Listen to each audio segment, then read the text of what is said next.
জগন্নাথ বিশ্ববিদ্যালয়ের শিক্ষার্থীদের চলমান আন্দোলনের প্রেক্ষাপটে তথ্য উপদেষ্টা মাহফুজ আলমের ওপর হামলায় হতাশা প্রকাশ করেছেন যুব ও ক্রীড়া এবং স্থানীয় সরকার উপদেষ্টা আসিফ মাহমুদ।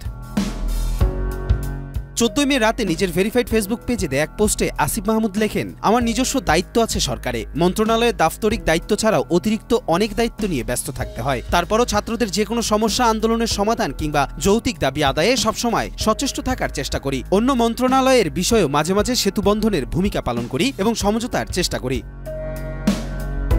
উপদেষ্টা লেখেন, আজকে সোহরাওয়ার্দী উদ্যানের বিষয়টিও আমার অফিসিয়াল দায়িত্বের আওতায় পড়ে না, কিন্তু দায়বদ্ধতার জায়গা থেকে উদ্যোগ নিয়েছি।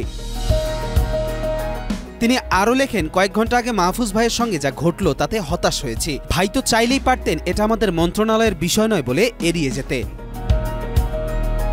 ঘটনার প্রেক্ষাপটে জানা যায়, বুধবার রাতে জগন্নাথ বিশ্ববিদ্যালয়ের ছাত্র ও শিক্ষকদের একটি প্রতিনিধি দল প্রধান উপদেষ্টার বাসভবন যমুনায় গিয়ে বিভিন্ন দাবি জানায়। সেখানে পুলিশের সঙ্গে সংঘর্ষের পর রাতে শিক্ষকদের সঙ্গে আলোচনার ভিত্তিতে শিক্ষার্থীদের উদ্দেশ্যে ব্রিফিং করতে আসেন তথ্য উপদেষ্টা মাহফুজ আলম। আর এ সময় একদল তার দিকে পানির বোতল ছুঁড়ে মারেন।